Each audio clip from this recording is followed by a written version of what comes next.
Here is my analysis of what took place today at the CNN Town Hall event featuring Bernie Sanders, Kamala Harris, Elizabeth Warren, Amy Klobuchar, and Pete Buttigieg.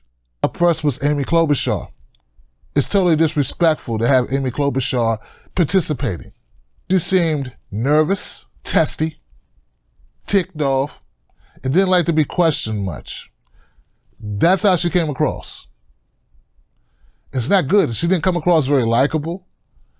Don't get me wrong, she had her moments, but basically she's just a run-of-the-mill politician who gets cranky a lot and has nothing really exciting to tell you. And my goodness gracious, if I got to hear one more time about her dad's drinking problem. Look, your dad is 90. He must not have had too much of a drinking problem because he's 90. All right? My biological dad had a drinking problem. He died at 60. That's a drinking problem. She got back to the story about the dad and the alcoholism like 3 times. And it was like, okay, we get it. We get it. Your dad's in the can. He's a juice head. We get it. If I was a friend of Amy Klobuchar's, I would tell Amy Klobuchar, hey, cloud butt jar, stop now. Let's save our money for something else. Why spend it here? It's a waste of money. You're throwing good money after bad money or bad money after worse money. It's a waste of time. Okay? I don't think she came across as very appealing. I think it will be hard to find even the most middle of the road, liberal, just Democrat, vote blue, anywho, that was really energized by her performance. Next up was Senator Elizabeth Warren. Now, Senator Elizabeth Warren, I really want her to do well, because Senator Elizabeth Warren has been progressive on a number of issues. But what always comes back to bite her is a lack of just keeping it real. There are moments that she thinks she can take it over the top and really be influential, and then it just doesn't materialize. Okay? She just introduced legislation where she was talking about student debt, relieving student debt. 95% of students who have debt, they will have that debt erased, and that she's gonna tax those who make over, I think it was $50 million. Every dollar, they're gonna be taxed 2 cents per dollar on a dollar above 50 million in order to pay for it. And it was like when they asked her the question, she had like a brain fart about her own legislation. She couldn't remember how it worked. And she was long-winded. Everything was winding roads and up and down the mulberry bush, down the street, around the corner. And it just became an exercise. It became an activity just to try to keep up with what was the question that they asked her and what is she talking about. Word salad was definitely on the menu with Senator Elizabeth Warren. And it's not like I want it to be. I want her to do better. I think she should do better. I think it's a travesty that people like Beto O'Rourke are polling neck and neck with her. Don't get me wrong. She did okay. She just did not do well. She needed to do much better, especially coming off the springboard. I mean, basically tonight was set up for her. You're in front of a college audience. You just presented legislation that would get rid of their college debt. 95% of college debt wiped out. And you cannot capitalize. I mean, I don't think it's possible to have a better setup. I don't think they can throw the ball any softer to you in the strike zone is what I'm trying to say. It don't get no easier. If you can't kill it and knock a home run, like it's on the tee, it's T-ball. It's set up for you to win. In fact, every candidate who went after her had to respond to her legislation, had to respond to the table that she set with this groundbreaking, very positively accepted, like there's not a single student in that auditorium that was in that facility who did not support the idea of getting rid of college debt. So she was playing on home field and she could not take advantage of it. Missed opportunity by Senator Elizabeth Warren. Next up, Bernie Sanders. He wasn't as strong as he was with Fox News. I think he did a better job of explaining his policy points, where he stood when he was adversarial, more tough. And is it possible that Bernie Sanders is being affected a little bit, guys, by the criticism that he's too angry. Maybe that's what got in his head.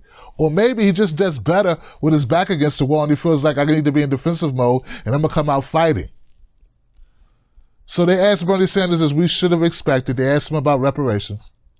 And Bernie's response is a little bit better this time because he went straight to the Senator Clyburn 10-20-30 rule, which will allocate 10% of federal spending to disenfranchised people, folks who are suffering under the current economic climate, who are, living in poverty, living beneath the poverty line. Like, it's going to direct those funds to invest into those communities. But at least Bernie had a response.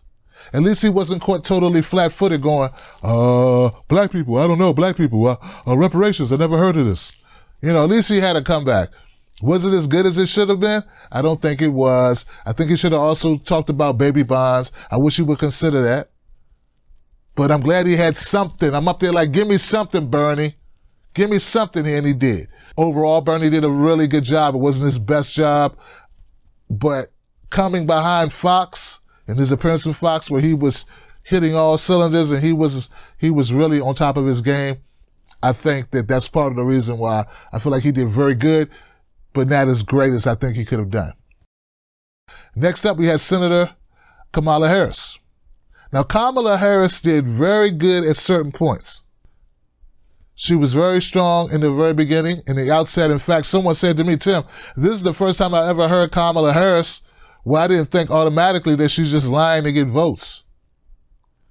I think that Kamala Harris has gone back to the drawing board and got with her team and decided, made some clear decisions about things that she needs to improve on. Now, don't get me wrong. You still gonna get an extra heaping of word salad particularly when she doesn't know the answer of a question, or when the answer of a question puts her on the defensive, like when they asked her about her truancy policy. That first thing I think when there's a child not going to school, there's a lot of factors that may weigh in, such as latchkey kids who parents have to go to work. They're not there to see their kids off because they have to work, and we all know how much it costs to live in California. She did a good job when she talked about H.R. 40, for instance, about Congress studying reparations, and that she does support that. I thought that was good for her to come out real bold and say, this is what I support. I think she should also go so far as to support the baby bonds initiative and the 10-20-30 Clyburn legislation as well. I agree. She did a good job at that, but then she turned around and she just kept going on way too long with the impeach Donald Trump. And in fact, most of them stayed too long playing in the pool of should we impeach Donald Trump. And I know this is what CNN wants because CNN made a lot of money just off Donald Trump, the whole impeachment narrative. All right, so last up, Pete Buttigieg. All right, so man, Pete, he went last, and he shouldn't have went last.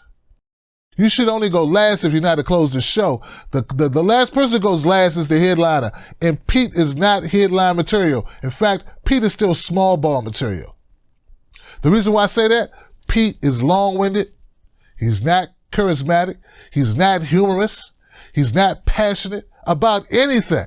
Is there a single solitary thing in his entire town hall that stood out? Not really. How can you be rising in the polls? I really don't get it. In fact, I was live tweeting throughout the entire 4.5, almost 5 hours. And I was asking people point blank, what is so great about Pete? And people said stuff like, he's a nice guy and he's well-spoken. That's something you say about your gay friend. It's not something you say about the president. Ladies, that's something you say about a guy you won't sleep with, but he's a nice guy. Okay? That's the guy you work with down aisle 4, the cubicle, good guy, he makes the coffee great, and he never empties the coffee, container totally. He always makes new coffee. Everyone likes him. He's pleasant enough, but really he's just an even keel kind of guy. Twin Peaks kind of guy. You know what I mean? Just a regular guy, mayonnaise sandwich guy. And look, there's nothing wrong with that. There's absolutely nothing wrong with normal, right? But there is something wrong when you're going against Donald Trump. Okay? There was one question where they asked Pete what he thought about the criticism that he may have received because he's so young. He would be the youngest president. And I love how people always forget that Tulsi Gabbard is running in this race, and they are about the same age, save for a couple of months. And she would be the first Hindu president, the first woman president, if she were elected. And the youngest president as well, if she were elected. And also a veteran. No one remembers it, though. It's only as if Pete Buttigieg is the only person who's running under 40. But anyway, they asked him, what are some of the challenges that he faces? And one thing he brought up was his age. And then he started talking about his age should be actual benefit. Basically, Pete said, hey, these old people, they want to make all the decisions, but young people should make more. Decisions need to be weighed more heavily because we're going to be here. And that's who the decisions are going to affect, not you. You're going to die soon. I'm still going to be here, and I got to deal with your bad decisions. So that sounds cool if you say it cool, but it's kind of crass and not very classy, and it's not going to sell very well. Like, you're going to need to get more than just millennial votes. He's almost 40 himself. Not that many people are that much older than you. But he went on to say something like, well, in the year 2054, that's when I'll be the same age of our current president. And the fact that he had done the math on that showed that maybe he was given that question earlier. But he had that already in his head about, well, in 2054, I'll be, 70, whatever Trump is. Something that all people, young people included, should look up to. What advice would you give to the 25-year-old Donald Trump, knowing what you know today? Don't run for president. In fifth place, starting from top to bottom, in fifth place, taking up the rear is Amy Klobuchar. That's right, Amy Klobuchar did the worst tonight. Wasn't a good performance, Amy Klobuchar. In fact, I would think strong, long, and hard about why are you running. You might actually hurt yourself in Minnesota Senate race coming up. Didn't think about that, did you? Could happen. Number 4, I know they're not ready for this over there in CNN and MSNBC land or Vice land, or I know Harvey over there, TMZ isn't ready, but Pete Buttigieg. Yeah, he's number 4. He came in 4th place. I wasn't impressed with Pete. I tried to be unbiased as I could, but there was nothing exciting about his anything he said. There was once or twice he gave serviceable answers, but for the most part, he did about as well as Amy Klobuchar. In fact, some might say, no. He did better than Amy, but not much better than Amy. I'm sorry. Number 3, a disappointing showing for Elizabeth Warren. I think Elizabeth Warren should be doing better. She should be polling better. She should be performing better. But based on the performance that she gave tonight, I see why she's not. How can I say this, man? Senator Elizabeth Warren does not have it. Now, it is something that you cannot generate just out of thin air. It is something that you have. You either have it or you don't have it. Yes, you can learn some mechanics and people can give you advice, but once you go into the ring, it's like they say. Everybody's got a plan until they get hit. And once Senator Elizabeth Warren is hit, she has brain freezes. It starts to word salad all over the place. And I'm looking for a mop, a bucket, a broom, something to clean up this salad that's everywhere. And it doesn't even lead us to the answer that you were asked. In second place tonight, with a very strong showing who I haven't seen in a while, Kamala Harris. And a very strong second, mind you. In fact, some people may say Kamala was tied for first. They may say Kamala and Bernie are tied. But I'm going to say Bernie edged her out just a little bit because she got a little word salady from here and there, and I can't stand word salad. But Kamala did a very good job. She came strong. They actually asked Kamala more questions about black folks than they asked Bernie Sanders. And I know Kamala's sitting over there like, I'm not black. Why are you asking me all these black questions? I'm Haitian and I'm Indian. Why I get all the black questions? Because they asked her about a black agenda. They asked her about reparations. Somebody asked her how she feel about being Indian and Haitian. How does that impact her decision making? And Lord, the answer she gave was like, by skin of my chinny chin chin. Bernie Sanders had the best performance tonight. Best performance goes to Bernie Sanders, but some caveats. Bernie, we need you to be the Bernie you were at Fox News. You have to be prepared for smear questions. That's all they got for you when you go on liberal media. Liberal corporate media will be smearing the hell out of you, Bernie Sanders. If you don't know that by now, I got to ask you where you been. All right? You have to know it. That's their job. You are who they are gunning for. There wouldn't even be a Pete Buttigieg if there weren't a Bernie Sanders. Do you understand what I'm saying, Bernie? There would not be talk of Beto O'Rourke. Neither one of these candidates can hold a stick to you. The only reason why we even hear about them is because they think they can siphon votes from you. I do not think that Bernie Sanders gave his best performance, but I think it was enough to defeat, to be the best, to have the best night tonight. And he's gonna need to do better when he goes on that debate stage. All right? And maybe he will, because maybe he'll go in with a bold approach. And you laid back pretty well. You didn't go as far as the rest of them are going about impeaching Donald Trump. I'm glad you didn't, but I'm gonna need to see more out of Bernie Sanders if he's gonna secure the nomination. All right. So that's all I got, guys. Let me know what you think about it in the comments section. Tonight's big winner, Bernie Sanders by a smidge, Kamala Harris with a close number 2. And that's how I score it. Subscribe to this channel, become a member of my Tim Black Wolf Pack, where revolution is always on the menu.